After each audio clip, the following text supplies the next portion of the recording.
Assalamualaikum warahmatullahi wabarakatuh. Nama saya Putri Nabilah Salma Salsabila dari kelas PIPS 4C.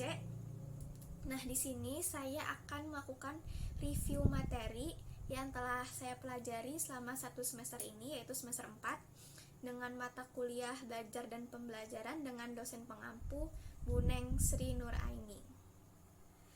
Jadi, selama satu semester ini yang telah saya pelajari di mata kuliah belajar dan pembelajaran itu, yang pertama ada hakikat belajar, yang kedua ada teori belajar, dan juga disertai bagaimana penerapannya, lalu ada pendekatan, model, metode, teknik, taktik, dan juga strategi.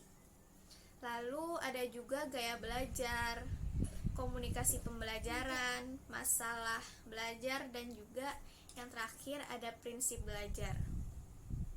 Nah, pertama-tama yang akan saya review adalah materi mengenai hakikat belajar. Nah, hakikat belajar itu apa sih? Belajar dan pembelajaran. Belajar dan pembelajaran ini merupakan terdiri dari satu kesatuan kata, yaitu belajar. Nah, kalau belajar itu apa sih? Belajar itu merupakan perubahan tingkah laku. Kalau pembelajaran adalah prosesnya. Pembelajaran adalah proses dari perubahan tingkah laku yang melibatkan orang lain. Nah, orang lain ini mungkin antara siswa dan guru. Nah, itu pembelajaran. Nah, habis itu tuh ada 8 ruang lingkup. Ruang lingkup itu batasan dari subjek tersebut ya. Nah, 8 ruang lingkup itu apa aja sih? Itu ada materi yang ditampilkan. Kedua, ada media pembelajaran. Media pembelajaran mungkin nanti kita akan review. Yang ketiga, ada pendekatan-pendekatan. Yang keempat, ada alokasi waktu. Yang kelima, ada metode. Yang keenam, ada kompetensi dasar. Dan yang terakhir, yang kedelapan itu adalah evaluasi. Pun ada kayak unsur-unsur dinamisnya. Unsur dinamisnya ini apa aja sih? Ada 5. Yang pertama, motivasi. Jadi dalam belajar tuh kita tuh harus ada motivasi gitu, entah motivasi yang bersifatnya dari dalam diri kita sendiri ataupun dari luar. Itu mungkin dari luar itu kayak orang lain, guru, teman. Dari dalam itu mungkin kayak keinginan kita belajar tuh tujuannya untuk apa. Nah, itu bisa termasuk ke dalam motivasi. Nah, selanjutnya ada suasana. Suasana dalam belajar tuh harus kondusif, sesuai dengan mood kita gitu. Mood kita jika kita belajar kan kita mungkin moodnya suasananya harus tenang, harus terstruktur, maksudnya tuh kayak teratur gitu suasananya, nggak suasana yang ramai terus banyak keributan, itu pasti kita nggak bakalan konsen. Yang selanjutnya ada bahan ajar atau materi. Nah, ini pastinya ya, kita belajar tuh ada materi apa yang kita pelajari. Yang selanjutnya ada alat bantu. Alat bantu nih apa ya? Alat bantu kita untuk belajar tuh, untuk menunjang kita belajar tuh apa? Bisa saja laptop, buku, internet, wifi. Dan selanjutnya ada kondisi siswa. Kondisi siswa ini juga sangat penting, mempengaruhi bagaimana fokus siswa dalam belajar. Jadi kita harus memastikan kondisi saat belajar tuh emang lagi fit, lagi sehat, lagi baik, agar apa yang ilmu yang kita terima pun masuk gitu, nggak masuk kuping kanan keluar kuping kiri gitu. Nah, yang selanjutnya tuh ada teori belajar. Nah, teori belajar tuh apa sih? Teori itu definisi atau dalil yang menghasilkan suatu pandangan yang bersifat sistematis. Nah, di sini tuh teori belajar tuh terdapat 4 teori yang akan saya bahas. Yang pertama adalah teori behavioristik. Nah, teori behavioristik itu apa sih? Teori behavioristik itu merupakan belajar yang merupakan proses tingkah laku karena adanya stimulus dan respon.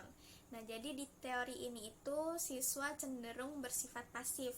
Jadi siswa langsung menerima konsep gambaran yang diberikan oleh pendidik. Jadi misalkan pendidik konsepnya seperti ini, A, berarti siswa tersebut ya udah nerimanya kayak A gitu, udah pasti A. Jadi siswa itu langsung menerima gambaran apa yang diberikan oleh pendidik tersebut. Nah, yang selanjutnya tuh ada teori kognitivistik. Apa sih teori kognitivistik itu? Kognitivistik itu pemahaman, jadi belajar terjadi ketika siswa tersebut paham dengan apa yang dipelajarinya.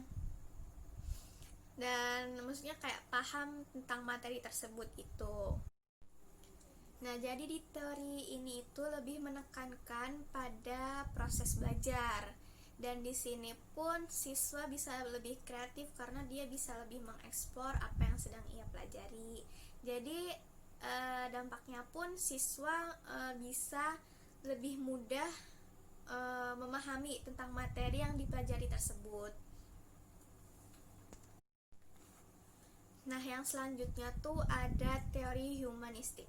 Humanistik itu artinya memanusiakan manusia. Nah, di sini tuh artinya teori ini belajar tuh berhasil jika seseorang dapat memahami dirinya sendiri dan lingkungan sekitarnya. Nah, jadi faktor kesuksesan dalam belajar itu dipengaruhi oleh siswa itu sendiri. Jadi siswa tuh bisa lebih bertanggung jawab terhadap dirinya sendiri ketika dia berhasil dalam memahami materi tersebut ataupun belum bisa memahami. Nah, yang keempat tuh ada teori konstruktivisme. Nah, teori konstruktivisme itu berarti membangun, dan arti dari teori ini itu belajar tuh berpusat kepada siswa. Siswa aktif berpikir dan membangun gagasan dari apa yang dipelajari. Nah, di sini tuh peran siswa itu sangat aktif sekali karena di sini sifatnya membangun. Nah, metode pada teori ini biasanya metode yang digunakan itu kayak ceramah, tanya jawab, diskusi, bermain peran dan sebagainya. Nah, lanjut ke materi selanjutnya. Selanjutnya ini materi mengenai pendekatan, metode, teknik, taktik, struktur, dan juga model. Nah, menurut saya nih pada materi ini tuh sebenarnya kita tuh kayak harus benar-benar mengerti pengertian dan perbedaan satu sama lain dari macam-macam ini, karena menurut saya kayak penting gitu, penting tahu dari perbedaan arti-arti ini, karena mungkin juga banyak salah satu contohnya saya atau teman-teman saya masih bingung nih, ini tuh sama ini tuh bedanya apa sih, perasaan mah sama-sama aja, gitu-gitu aja. Nah, kita sebagai calon pendidik tuh harus mengerti bedanya, jadi kita harus belajar. Nah, yang pertama tuh ada pendekatan. Pendekatan tuh apa sih, Bu? Pendekatan tuh kayak sudut pandang, titik tolak atau sudut pandang kita terhadap suatu proses pembelajaran. Nah, pendekatan ini tuh ada dua. Yang pertama tuh berpusat kepada siswa, yang kedua berpusat kepada guru. Kalau yang berpusat kepada siswa itu namanya student centered approach. Kalau yang pada guru itu teacher centered approach. Nah, jadi menurut saya tuh di pendekatan pembelajaran ini tuh itu kan pendekatan ini kan kayak gambaran awal, proses awal. Pendekatannya yang kita lihat tuh dari mana? Pendekatan dari siswa, student center approach, atau pendekatan dari pendidik, teacher centered approach. Nah, jadi ketika selanjutnya kita mau menggunakan model bagaimana, struktur gimana, teknik atau taktik yang seperti apa. Nah, ini tuh kita tuh tentukan dulu pendekatannya tuh mau dilihat dari siswanya atau dari pendidiknya atau dari gurunya. Nah, yang selanjutnya ini ada strategi pembelajaran. Setelah yang pertama tadi kita menentukan pendekatan apa yang kita gunakan dari siswa atau dari guru. Yang selanjutnya kita ada strategi.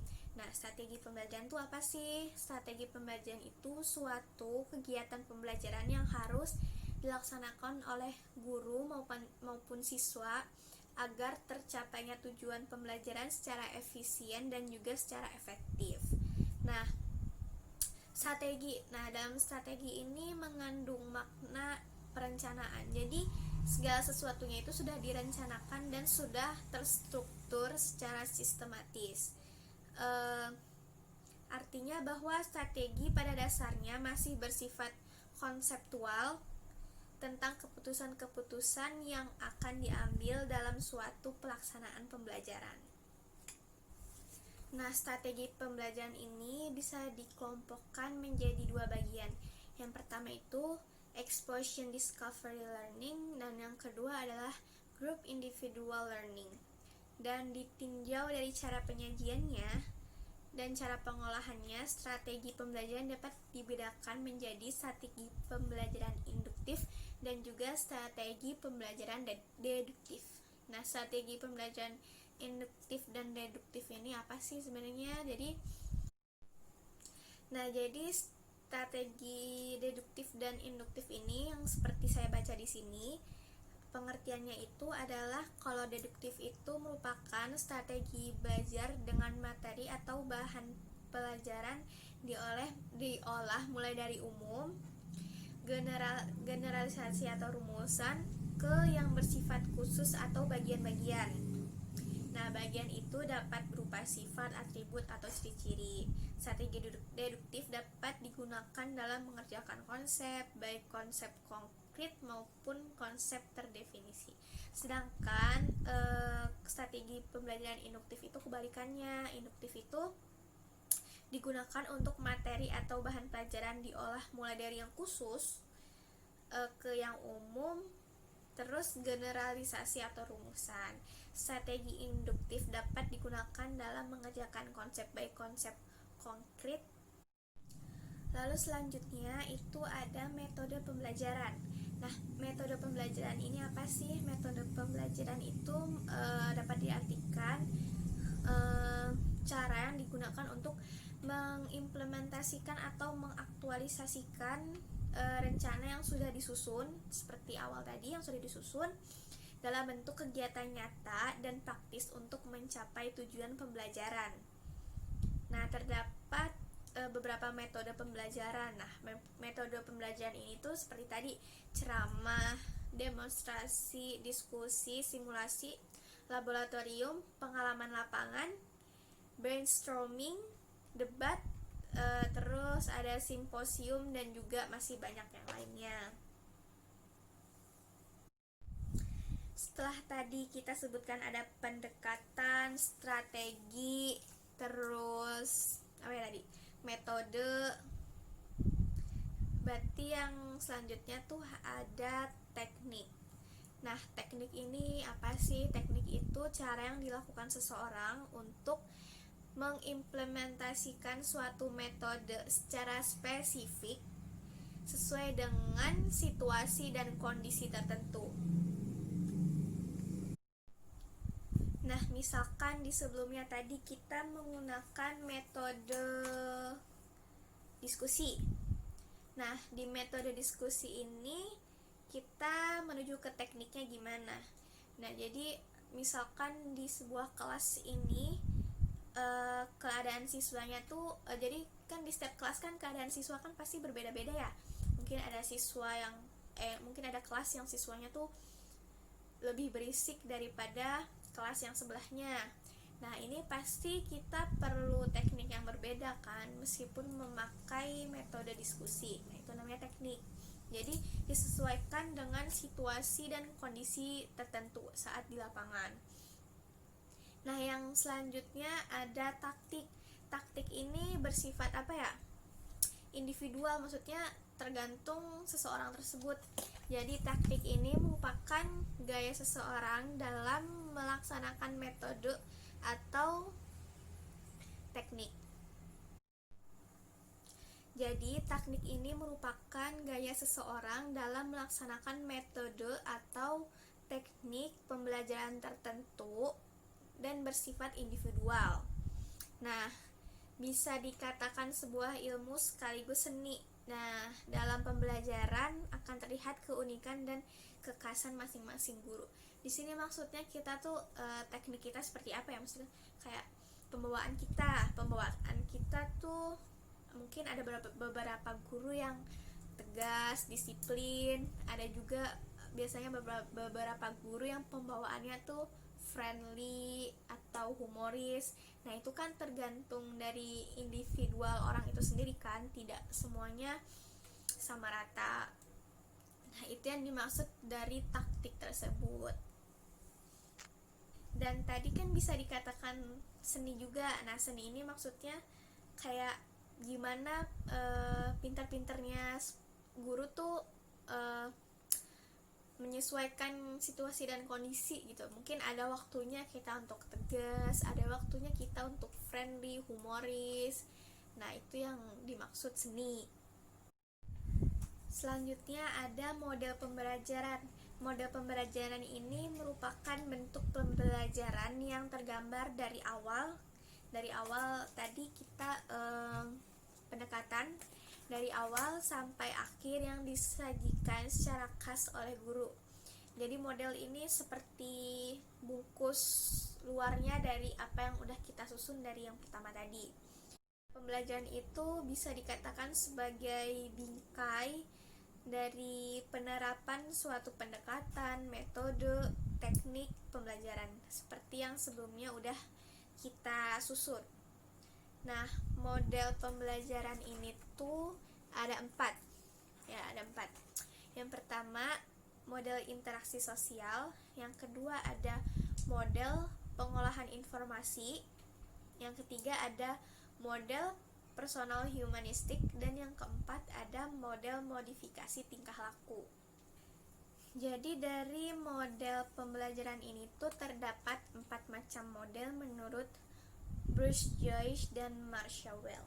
Yang pertama ada model interaksi sosial atau the social interaction family.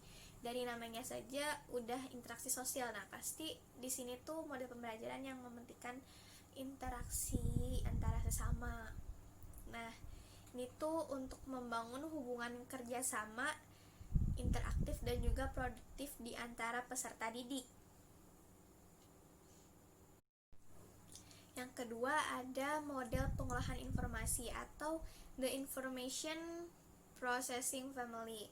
Nah, di sini tuh peserta didik harus menggunakan pola pikirnya untuk menggali informasi dengan melakukan analisis data dan mengolahnya. Melalui model informasi ini, peserta didik dapat memperoleh suatu pengetahuan atau pemahaman tentang konsep tertentu. Jadi peserta didik tuh diharapkan bisa mencari informasi, analisis data dari sumber-sumber yang ada.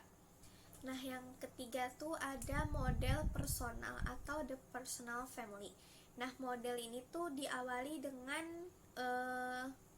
pengarahan guru terhadap peserta didik tentang pemahaman kemampuannya masing-masing. Jadi lebih memperhatikan dari kemampuan masing-masing peserta didiknya.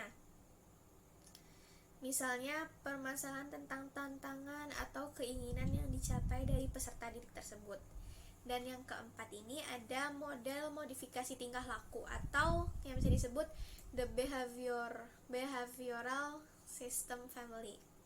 Nah, model ini memberikan pembelajaran melalui suatu tugas atau perbuatan yang harus dilaksanakan oleh peserta didik untuk memperoleh suatu pengalaman dalam menentukan atau memilih solusi pemecahan masalah yang dihadapi, sehingga peserta didik dapat memiliki kompetensi tertentu.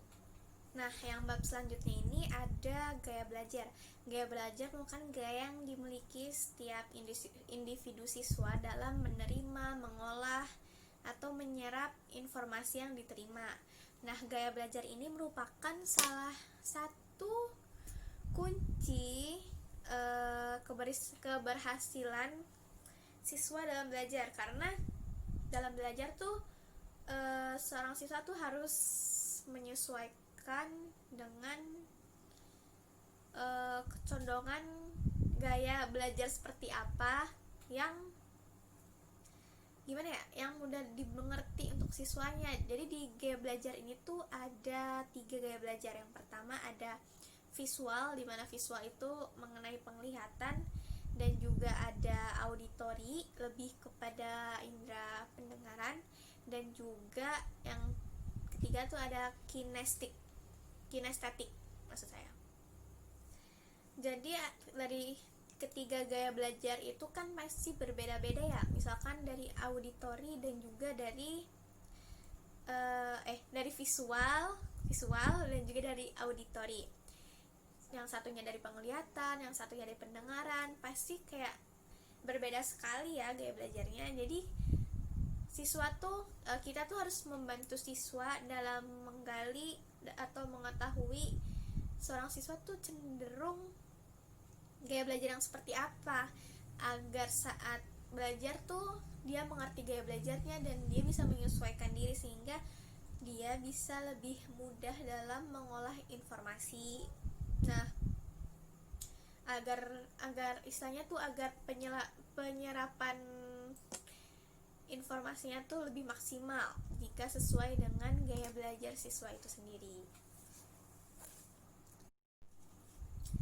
Nah, jadi kita sebagai pendidik tuh harus benar-benar memahami gaya belajar seperti apa siswa itu, agar kita tuh bisa menggunakan model pembelajaran yang efektif sebagai upaya untuk membantu siswa dalam belajar. Nah, yang pertama, pada gaya belajar visual ini siswa lebih mudah mengingat atau menerima sesuatu yang bersifat gambaran. Dia bisa lebih mudah mengingat apa yang mereka lihat, seperti bahasa tubuh atau ekspresi dari guru tersebut. Nah, terus bisa juga melalui video-video atau buku pelajaran, jadi dia melihat dan dia membaca. Nah, itu gaya belajar yang condong pada visual.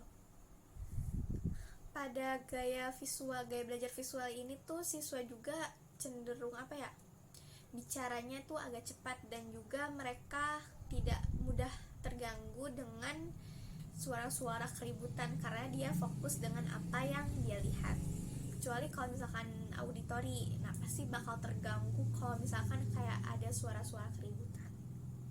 Nah, yang selanjutnya ini ada gaya belajar auditorial. Jadi ini gaya belajar yang mengandalkan pada indera pendengaran untuk bisa memahami. Jadi benar-benar mengandalkan indera pendengaran sebagai alat utama untuk menyerap informasi atau pengetahuan. Artinya kita harus mendengarkan terlebih dahulu, baru kemudian bisa mengingat dan memahami informasi yang diperoleh. Ciri-ciri dari siswa yang menggunakan yang memiliki gaya belajar auditori ini, dia mudah terganggu dengan keributan. Nah, seperti tadi ya, kebalikannya ya, jika menggunakan gaya belajar visual, dia tidak mudah terganggu dengan keributan karena dia fokus dengan apa yang dia lihat. Dan di auditori ini kebalikannya, dia lebih fokus dengan apa yang dia dengarkan. Dan mungkin dia juga ketika membaca sesuatu, dia akan membacanya dengan keras karena dia akan lebih mengingat apa yang dia dengar. Jadi dia membacanya keras, bukan membaca di dalam hati. Nah, gaya yang selanjutnya itu ada gaya belajar kinestetik. Nah, orang yang memiliki gaya belajar kinestetik ini, mereka akan lebih mudah berpikir dengan cara berjalan atau menggerakkan anggota tubuhnya. Nah, biasanya tuh kayak lebih langsung praktek gitu loh, praktek mengerjakan. Jadi dia juga bergerak, anggota tubuhnya tidak hanya melihat atau mendengar. Nah, terus ada ciri-ciri gaya belajar kinestetik itu. Yang pertama itu berbicara dengan perlahan, selalu berorientasi pada fisik dan banyak bergerak, tidak dapat duduk diam dalam waktu lama, dan juga belajar melalui memanipulasi dan juga praktek yang seperti saya sebutkan tadi, praktek langsung ke lapangan. Biasanya anak SMK yang suka-suka praktek. Dulu saya waktu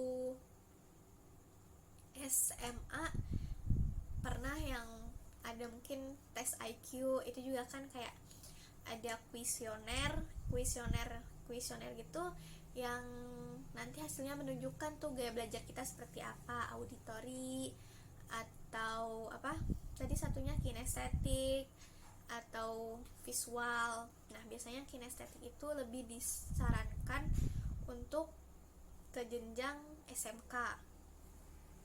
Nah, selanjutnya ada faktor yang mempengaruhi gaya belajar. Nah, faktor yang mempengaruhi gaya belajar ini bisa dari faktor lingkungan, fisik, emosional, dan juga psikologis.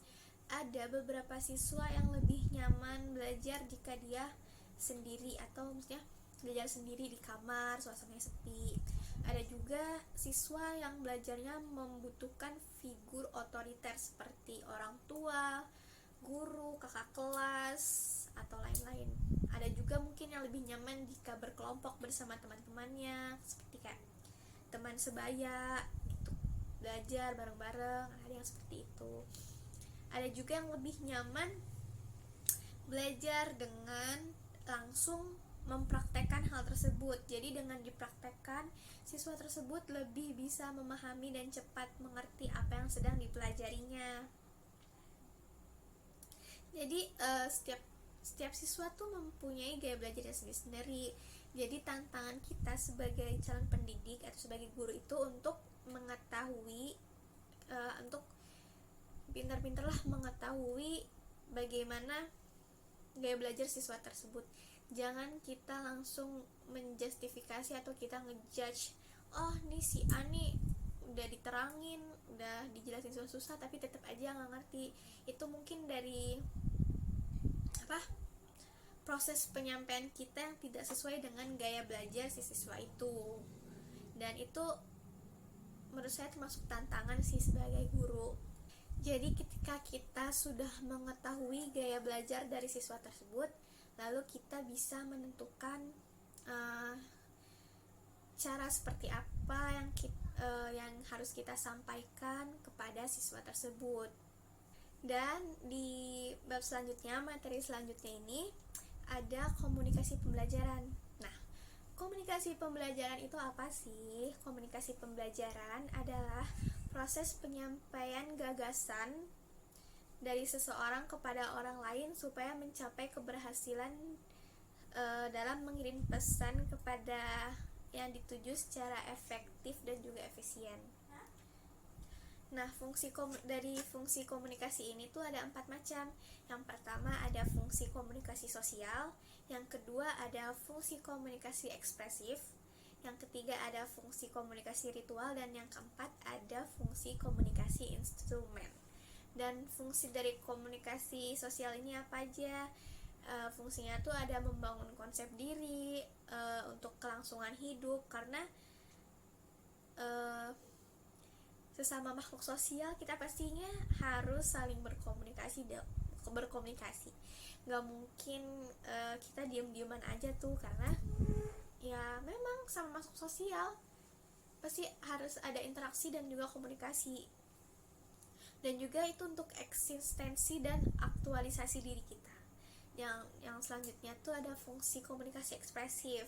Nah, itu dilakukan untuk menyampaikan pesan-pesan kita, seperti seorang ibu memeluk atau mencium anaknya. Pokoknya untuk menyampaikan perasaan atau dari pesan-pesan yang kita ingin sampaikan. Dan yang selanjutnya tuh ada fungsi komunikasi ritual, untuk mengamalkan ajaran dan juga merupakan penegasan kembali komitmen terhadap tradisi keluarga, suku, bangsa, negara, agama, nah seperti itu. Dan yang terakhir ada fungsi komunikasi instrumen. Ini tuh menginformasikan, mengajak, mendorong, mengubah sikap, keyakinan dan perilaku menggerakkan tindakan, menghibur, atau membawa kabar berita ataupun ancaman. Nah, di dalam komunikasi pembelajaran ini juga terdapat keterampilan dasar mengajar. Sebagai pendidik, sebagai guru, kita harus benar-benar menguasai keterampilan dasar mengajar.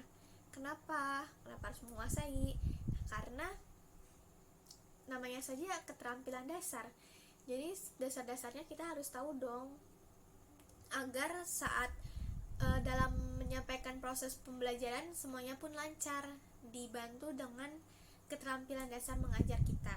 Nah, pengertian dari keterampilan dasar mengajar adalah kemampuan atau keterampilan yang bersifat khusus yang harus dimiliki guru, dosen, agar dapat melaksanakan tugas mengajar secara efektif, efisien, dan juga profesional.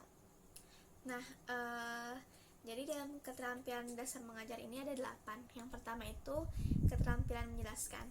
Keterampilan menjelaskan adalah suatu keterampilan menyajikan bahan ajar atau materi kepada peserta didik sehingga mudah diterima oleh peserta didik yang telah disusun secara terstruktur dan sistematis.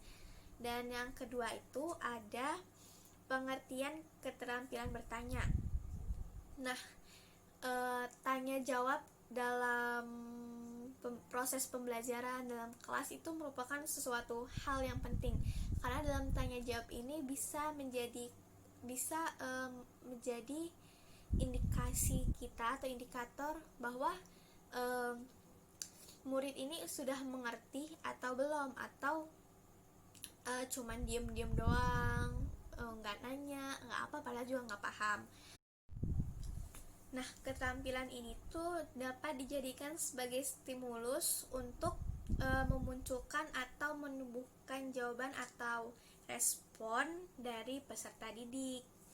Dan yang ketiga ada keterampilan menggunakan variasi. Nah, variasi ini merupakan yang dimaksud variasi ini merupakan keterampilan guru dalam seperti improvisasi dalam mengajar. Jadi nggak monoton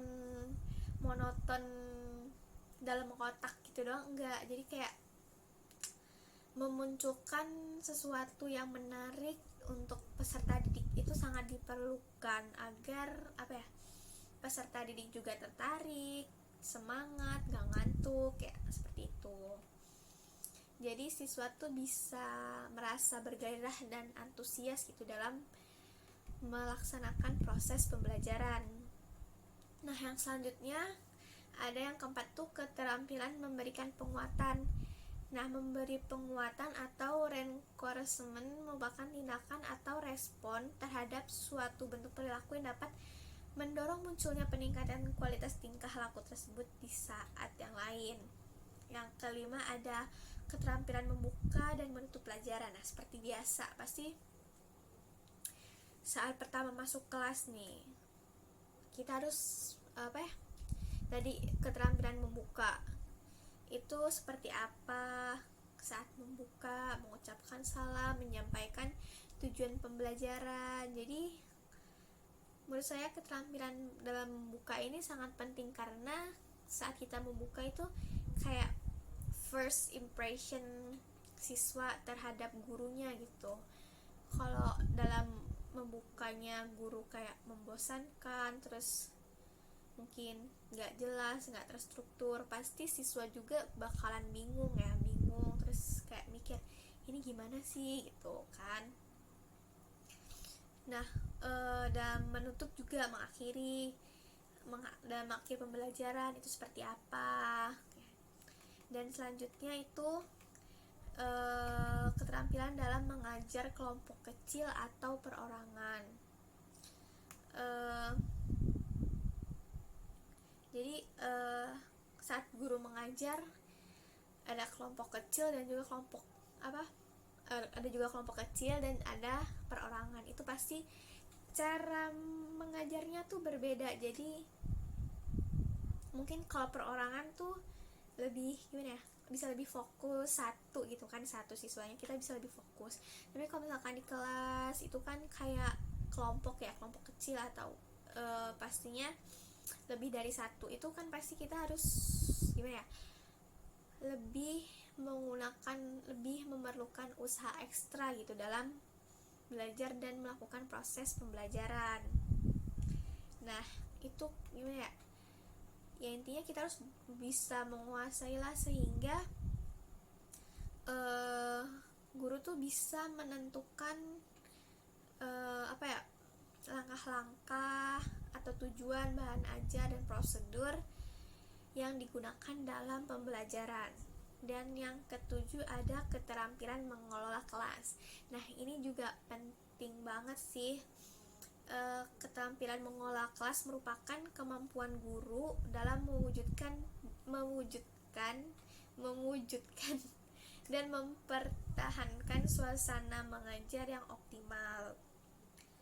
Jadi kita harus pintar-pintar dalam mengelola kelas, maksudnya kayak mengatur kondisi kelas agar tetap kondusif, aman, tentram, sehingga siswa pun dalam belajar pun nyaman dan mungkin bisa lebih mudah dalam memperoleh informasi pembelajaran.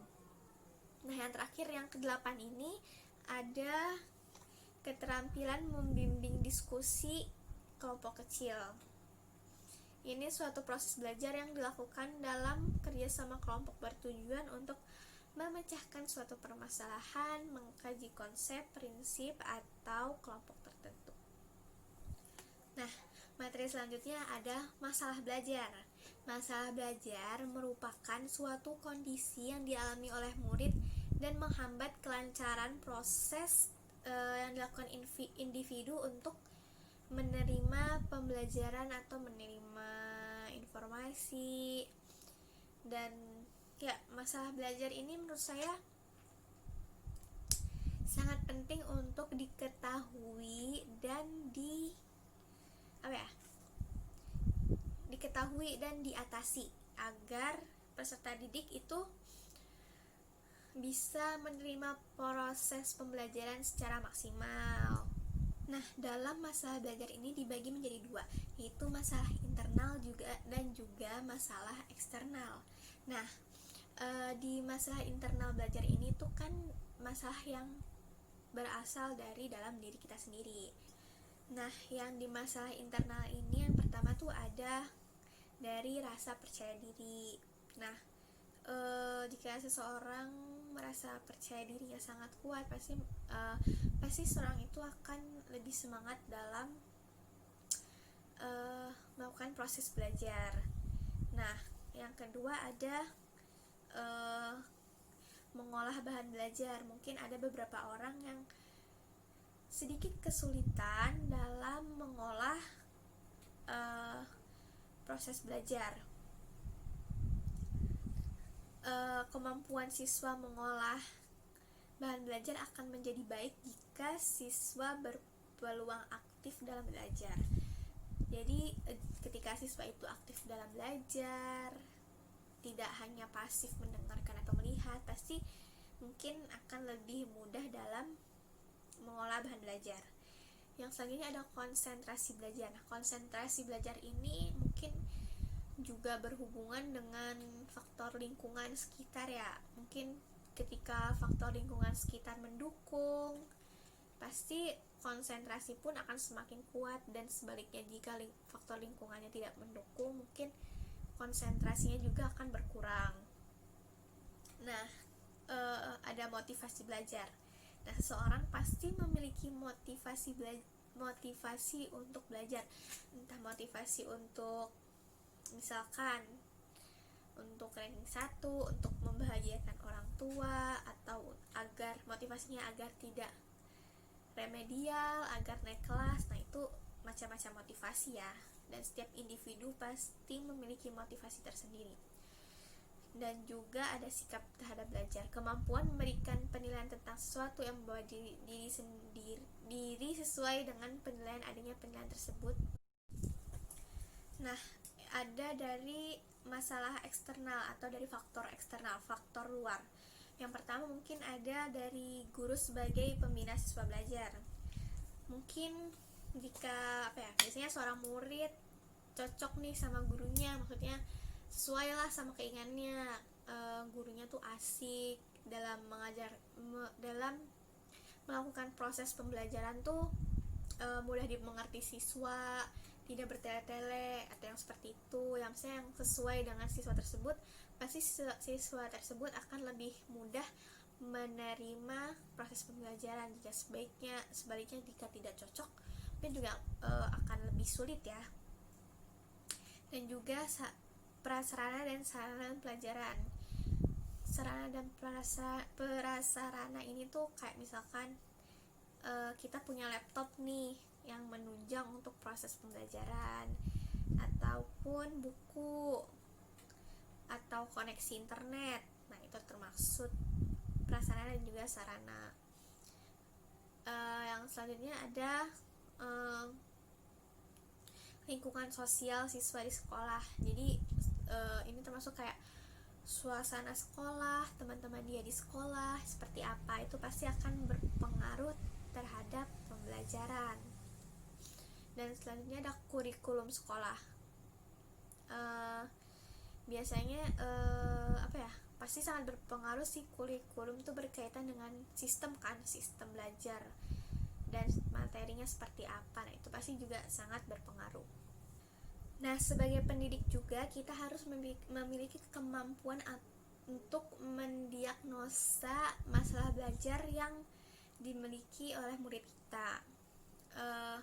Karena gimana ya, percuma juga misalnya kita sebagai guru sudah menjelaskan semaksimal mungkin, tapi siswa tersebut memiliki masalah atau hambatan dalam belajar.